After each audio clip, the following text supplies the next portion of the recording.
Friends, நம்ம விஜய் மல்லி ஸ்டோரியில் வந்துட்டு விஜய் வந்து வித்யா அம்மா கிட்ட முதல் சொல்லிட்டு இருந்த மாதிரியே தான் சம்பவம் நடந்திருக்குன்னு சொல்லலாம். ஏன்னா வந்துட்டு வித்யா அம்மா கிட்ட கேட்குறாங்க, வெண்பாக்கு வந்து இந்த விஷயங்கள் தெரிய வந்துச்சு அப்படின்னா அவளை நான் பிரிய போகிறேன், நான் வந்து எழுதி கொடுத்துட்டேன்னு தெரிஞ்சா அவள் என்னோட மனசார வந்து வெறுத்துருவா இல்லம்மா அப்படின்னு சொல்லிட்டு ரொம்பவே ஃபீல் பண்ணுறாரு. அவள் மட்டும் என்னை வெறுத்துட்டான்னா என்னோட உயிரை நான் விட்டுருவேன் அப்படின்னு சொல்லிட்டு தான் மயங்கி விழுறாரு. அதே மாதிரி வெண்பாக்கு அந்த விஷயங்கள் தெரிய வருது. அவங்க தாத்தா இந்த மாதிரியெல்லாம் வந்துட்டு அவர் எழுதி கொடுத்த அக்ரிமெண்ட் எல்லாமே கொண்டு வந்து காமிக்கிறாரு. அதை பார்த்தவொடனே வெண்பாக்கு நிஜமாவே என்ன எழுதி கொடுத்துட்டீங்களா டாடா அப்படிங்கிற மாதிரி விஜய் கிட்ட வந்து கேட்குறாங்க. மல்லிக்கு அந்த விஷயங்கள் வந்துட்டு எதுவுமே தெரியாதுங்கனால அவங்களும் கேட்குறாங்க. அவங்களும் எதுக்கு கூப்பிடுறாங்க, நீங்களும் சும்மா நின்றுட்டு இருக்கீங்க, வித்யாமாவும் சும்மா நின்றுட்டு இருக்காங்க, என்ன ஏது அப்படின்னு கேட்கும்போது அவங்களே சொல்றாங்க. அதை காட்டினவுடனே ரொம்பவே டென்ஷன் ஆகி போயிடுறாங்க அப்படின்னு சொல்லலாம் மல்லி.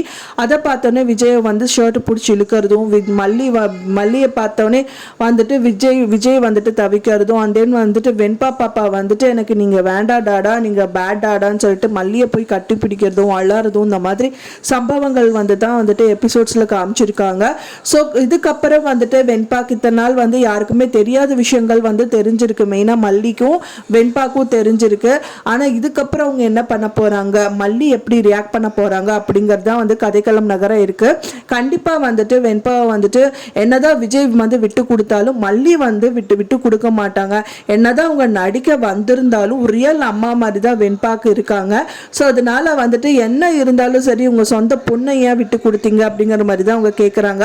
மெயினாக அவங்க விட்டு கொடுக்கறதுக்கான காரணம் என்னன்னா, விஜய் வந்துட்டு என்னால் வந்த பொண்ணு நம்மளால பாதிக்கக்கூடாது அப்படின்னு சொல்லிட்டு, பொண்ணு தானே அப்போ அவங்க தாத்தா வீட்டில் தானே இருக்கா, எப்போனாலும் இங்கே தானே வரப்போறா அப்படிங்கிற ஒரு எண்ணத்தில் அவர் விட்டு கொடுத்துருந்தாலும் இது ஒரு நல்ல விஷயங்கள் கிடையாது அப்படின்னு தான் வந்து மல்லி நினைக்கிறாங்க.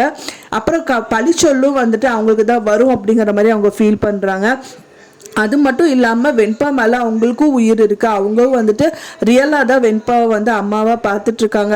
ஸோ அதனால வந்துட்டு கண்டிப்பாக ஒரு அருவமனையோ இல்லை அதை எடுத்துகிட்டு போயிட்டு அவங்க வந்துட்டு ஏன் நீங்கள் இப்படி பண்ணீங்க, எனக்கு வந்து வெண்பா வேணும், என்னோட குழந்தை என்னை விட்டு கொடுக்க முடியாது அப்படின்னு சொல்லிட்டு அவங்க கிட்ட மல்லி தான் ஃபைனலாக ஃபைட் பண்ணி வெண்பாவை வந்துட்டு மீட் எடுப்பாங்க அப்படின்னு தான் எதிர்பார்க்கப்படுது. ஃப்ரெண்ட்ஸ், நீங்கள் என்ன நினைக்கிறீங்க அப்படின்னு சொல்லிட்டு மறக்காமல் கமெண்ட்டில் ஷேர் பண்ணுங்கள். நான் சொன்ன இந்த தகவல் உங்களுக்கு பிடிச்சிருந்தா மறக்காமல் லைக் பண்ணுங்க, ஷேர் பண்ணுங்க, கமெண்ட் பண்ணுங்க. மேலும் இன்னொரு மல்லி சீரியல் அப்டேட்டோட நெக்ஸ்ட் மீட் பண்றேன். தேங்க்ஸ் ஃபார் வாட்சிங் மை வீடியோ ஃப்ரெண்ட்ஸ். நெக்ஸ்ட் வீடியோல பார்க்கலாம்.